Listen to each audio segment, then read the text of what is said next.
Almas queridas aqui presentes, todas as segundas-feiras, almas queridas das redes sociais, Jesus os abençoe, as abençoe, nos abençoe a todos.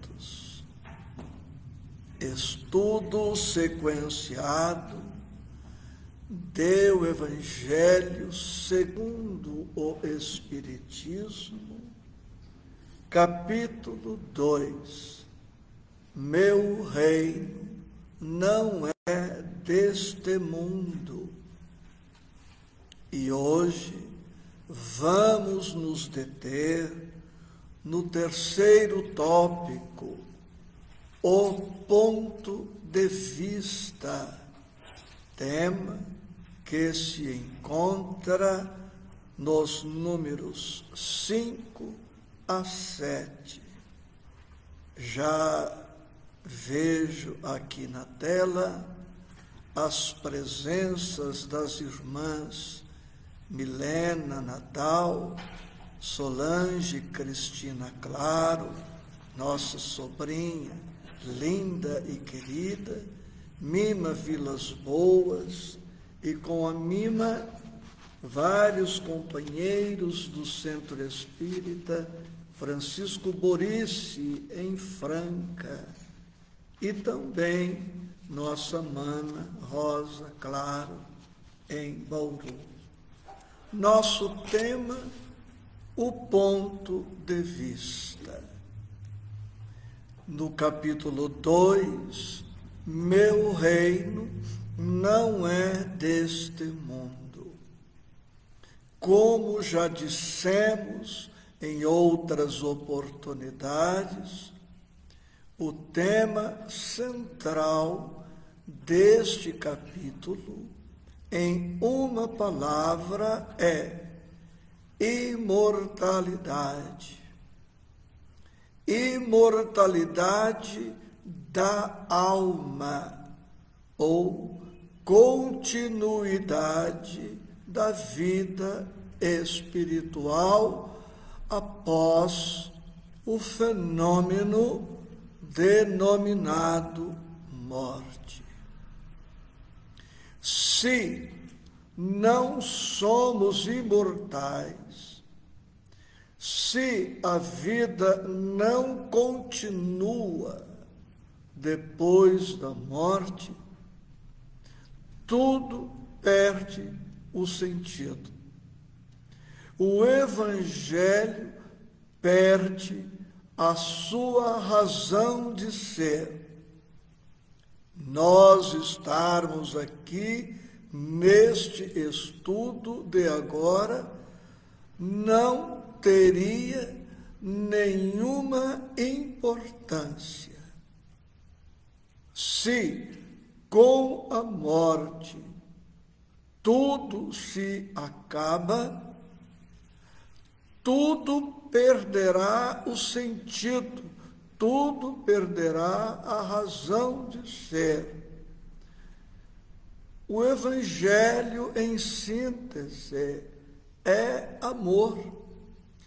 Por que empenharmos-nos em amar, compreender, tolerar, perdoar, esquecer o mal, honrar os nossos compromissos, se com a morte, bons e maus, preguiçosos e trabalhadores, se confundirão no pó da terra? Nós somos imortais, e a imortalidade é um dos princípios básicos do cristianismo do Cristo. Portanto, um dos princípios básicos da doutrina espírita que professamos. Mas, avançando um pouco mais em nossas reflexões, cabe também esta pergunta: para que me serve o saber que sou imortal? Colocando a mesma pergunta no plural: para que nos serve a informação, o princípio da imortalidade da alma? É chegado o tempo de não somente crermos na imortalidade, é chegado o tempo de termos absoluta convicção em torno da imortalidade. E mais, necessário se torna que esta convicção em torno da imortalidade da alma traga efeitos positivos e definitivos em nossas vidas.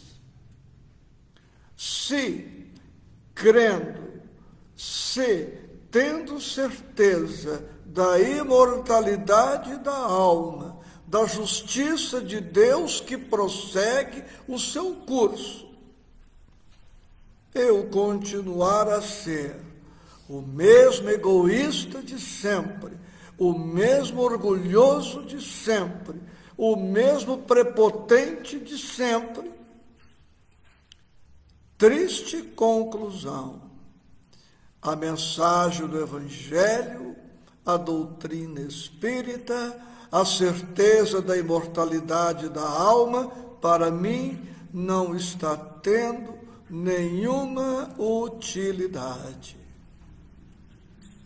Nos números 5, 6 e 7 do capítulo 2 do Evangelho, onde encontramos o tema, o ponto de vista, Allan Kardec, sábio, pedagogo, gênio, nos traz estas reflexões que até aqui apresentei com o meu colorido, com as minhas palavras.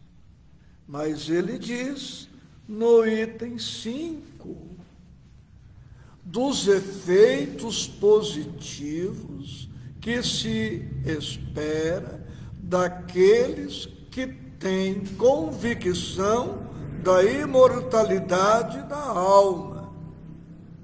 E ele também apresenta os efeitos negativos daquele que não crê ou daquele que simplesmente duvida.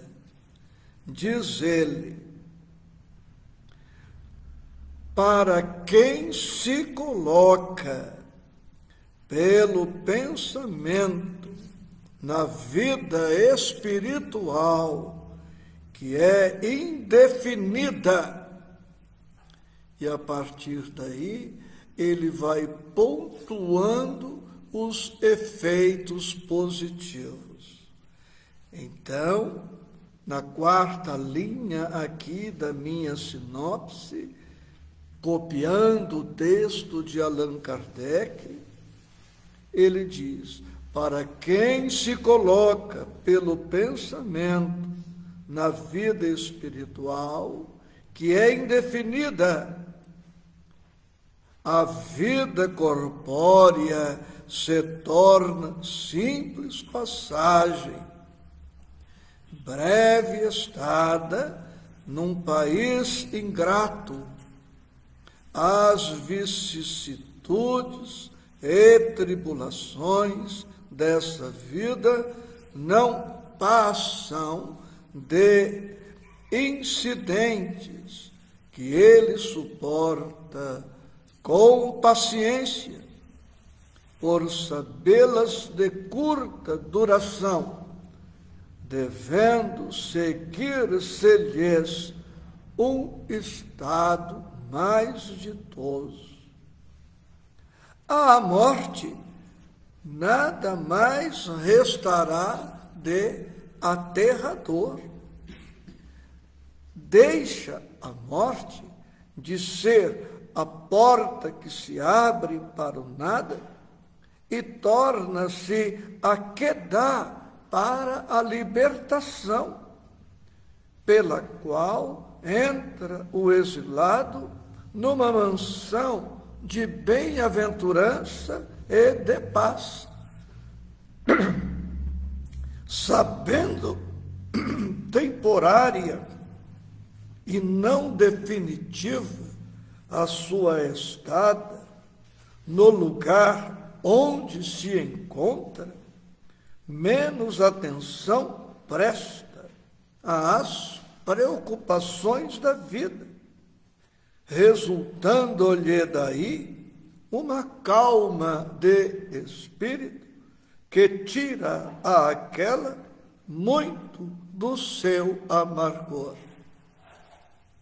Aí estão, numa síntese preciosa, os pontos positivos para quem vive guardando na alma a certeza da sobrevivência à morte. E, na sequência, Allan Kardec apresenta os efeitos negativos da dúvida quanto à vida futura. Diz ele, pelo simples fato de duvidar da vida futura, o que acontece? O homem dirige todos os seus pensamentos para a vida terrestre, sem nenhuma certeza quanto ao porvir, dá tudo ao presente. Nenhum bem divisando mais precioso do que os da terra, torna-se qual a criança que nada mais vê além de seus brinquedos, e não há o que não faça para conseguir os únicos bens que se lhe afiguram reais. A perda do menor deles lhe ocasiona causticante pesar. Um engano, uma decepção, uma ambição insatisfeita, uma injustiça de que seja vítima, o orgulho ou a vaidade feridos são outros tantos tormentos que lhe transformam a existência numa perene angústia, infligindo-se ele, desse modo, a si próprio, verdadeira tortura de todos os instantes. Somos ou não somos cristãos? Somos ou não somos espíritas? Se nos afirmamos cristãos, espíritas ou não, nós estamos afirmando termos certeza da imortalidade da alma. E aí renovamos a pergunta: estamos vivendo de maneira coerente com esta convicção? os meus pensamentos, os meus sentimentos, os meus assuntos, as minhas atitudes, a minha vida refletem a convicção de que sou imortal, refletem a convicção de que creio efetivamente em Deus, em sua justiça, no triunfo do bem, no triunfo da verdade, no triunfo da luz? Ou a nossa fé é superficial, é labial, somos apenas aqueles cristãos que frequentamos a missa, o culto ou a reunião espírita sem nos permitirmos um aprofundamento nos princípios básicos de nossa doutrina. Uma coisa é vivermos sem perspectiva de vida futura. Outra coisa é vivermos com a perspectiva de que não morreremos, que viveremos sempre. Precisamos fazer este exame de consciência para que possamos ir implementando em nossa vida tudo que pudermos para que sejamos testemunhas vivas da certeza da imortalidade da alma. No item 6, desdobrando o tema, Allan Kardec coloca: aquele que se identifica com a vida futura assemelha-se ao rico que perde sem emoção uma pequena soma. Aquele cujos pensamentos se concentram na vida terrestre assemelha-se ao pobre que perde tudo o que possui e se desespera. Aquele que se identifica com a vida futura assemelha-se ao rico que perde sem emoção uma pequena soma. Fazendo uma comparação simples, é alguém possuir, digamos, R$1.000 e perder R$1. Ele não vai se desesperar, se revoltar, se afligir por conta de ter perdido R$1, quando ainda conserva consigo R$999. Aquele cujos pensamentos se concentram na vida terrestre assemelha-se ao pobre que perde tudo o que possui e se desespera. É aquele pobre, valendo-me ainda do exemplo dado, que tem apenas R$1 e perde este R$1 e se desespera. Mas o cristão tocado pelo Evangelho, é aquele rico de bênçãos, rico de favores, rico de oportunidades, de crescimento, de realização. O cristão genuíno nunca é pobre, nunca está pobre. O cristão com o Cristo está sempre rico, é sempre rico. E haja o que houver, aconteça o que acontecer, ele continua rico, porque ele, na verdade, não terá perdido nada que seja essencial, porque, sendo um cristão genuíno, ele preserva a fé, preserva a esperança, preserva o amor, preserva a paciência, preserva a tolerância. E as coisas que ele perde, as decepções que ele experimenta, são sempre muito pequenas, são sempre coisas muito insignificantes diante da fortuna espiritual, diante da fortuna emocional que ele detém.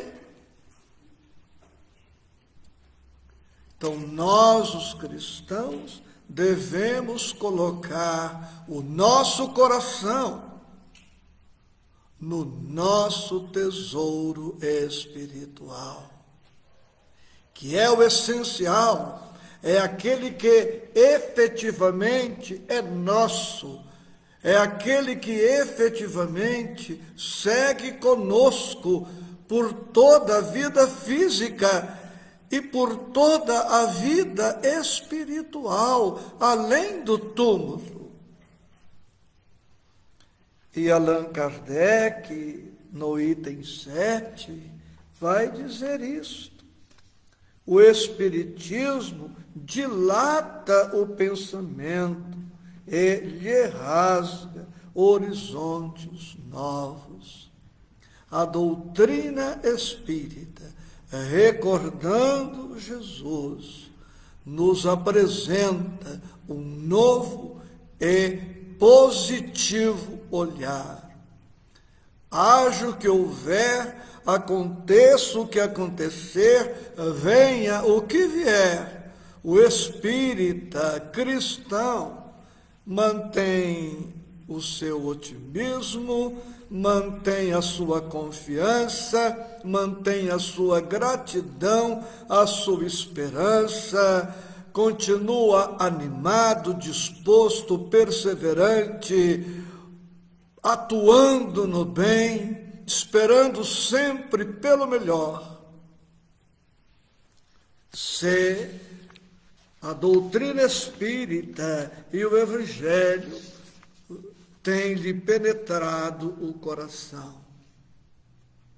Meus amores, procurando enriquecer o nosso estudo, trago agora algo do pensamento de Jesus, que está em João, capítulo 10, versículo 10. Quando o Mestre assim se expressou. Há uma passagem linda dos versículos 1 a 21. Versículos 1 a 21 do capítulo 10 do Evangelho de João, quando o Mestre se apresenta como sendo o bom pastor. E ele disse, como anotado por João: o ladrão não vem senão a roubar, a matar e a destruir. Eu vim para que tenham vida e a tenham com abundância. Permito-me repetir, favorecendo a fixação. O ladrão não vem senão a roubar, a matar e a destruir. Que ladrão é este? Que rouba, que mata e que destrói. Podemos dar muitos designativos para este ladrão. Mas nesta oportunidade, podemos dizer que o ladrão é o materialismo, que rouba toda a nossa alegria, nosso amor, que rouba a nossa paz, nossa esperança. Esse ladrão é o materialismo que nos mata, que nos destrói. Este ladrão é o imediatismo terreno, é a fixação nos valores transitórios da vida, é a valorização excessiva do corpo e de tudo o que se lhe relaciona. Este é o ladrão. Porque terminamos a vida pobres, sem termos amealhado, conservado, multiplicado os bens de valores eternos, imperecíveis. E Jesus não é ladrão, pelo contrário, ele é o dispensador de bênçãos para todos nós. E por isso ele afirma: eu vim para que tenham vida e a tenham com abundância. É vida com espiritualidade, vida com amorosidade, vida com caridade, vida com sentidos nobres, transcendentes, aqueles sentidos que fazem com que fujamos da ansiedade, da depressão, do vazio, do tédio, da rotina, da mesmice. Quanto mais Evangelho, quanto mais Cristo em nossas vidas, mais vida transbordante. Sobre isso, Emmanuel escreve no capítulo 166 do seu Caminho, Verdade e Vida, por título Posses Definitivas. Leio um trecho desta bela página de Emmanuel. Se a paz da criatura não consiste na abundância do que possui na terra, depende da abundância de valores definitivos de que a alma é possuída. Em razão disso, o Divino Mestre veio até nós para que sejamos portadores de vida transbordante, repleta de luz, amor e eternidade. Sejamos portadores da vida imortal, propõe Emmanuel. Não nos visitou o Cristo como doador de benefícios vulgares. Veio ligar-nos a lâmpada do coração, a usina do amor de Deus, convertendo-nos em luzes inextinguíveis. E trago para as nossas reflexões algo do pensamento de Pedro, considerado por todos como sendo o príncipe dos apóstolos.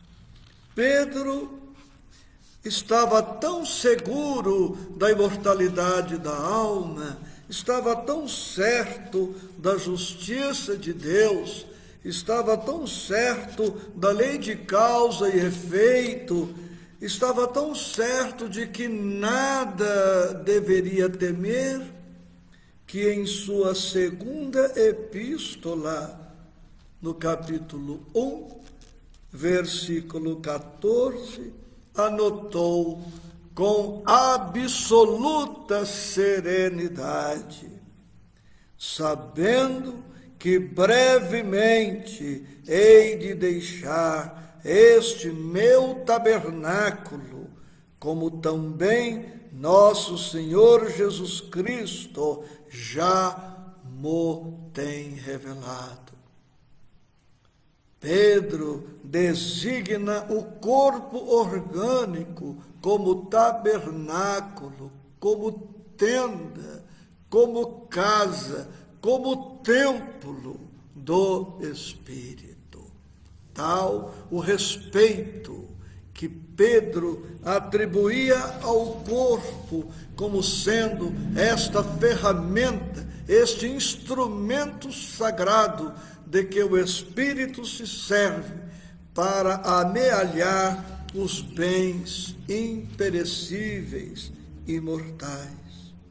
Olha que segurança de fé, olha que serenidade, sabendo que brevemente hei de deixar este meu tabernáculo. Olha que segurança, que calma, que serenidade. Estava pronto para viver, estava pronto para morrer. Como também nosso Senhor Jesus Cristo já mo tem revelado. O próprio Cristo se incumbe de anunciar a Pedro a sua desencarnação próxima.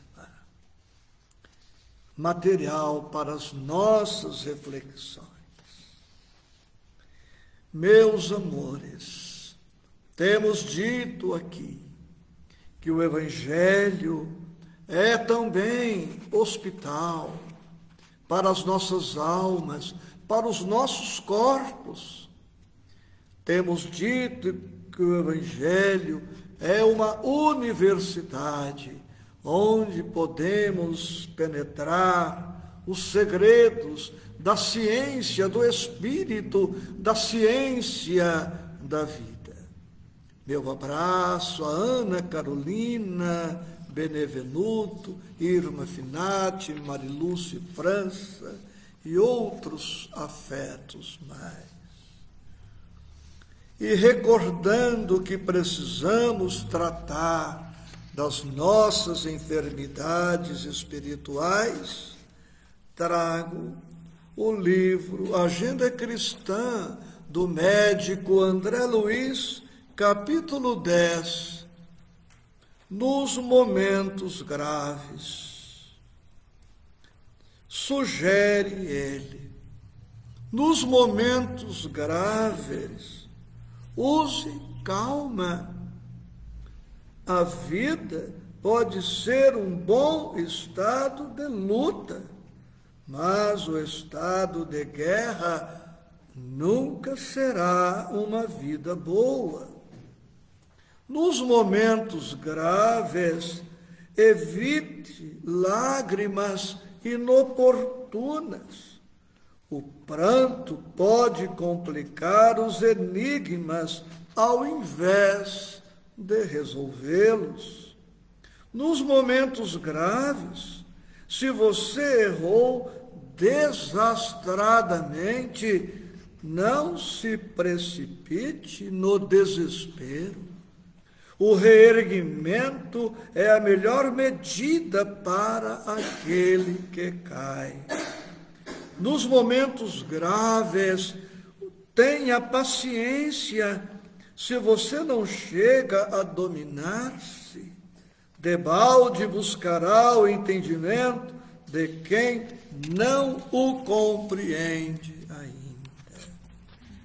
E o mesmo médico André Luiz, no seu livro Entre a Terra e o Céu, no capítulo 1, por título Em torno da prece, nos diz: cada consciência, à medida que se aperfeiçoa e se santifica, E podemos dizer, e se cura, e se educa, e se evangeliza, aprimora em si qualidades do Pai Celestial, harmonizando-se gradativamente com a lei.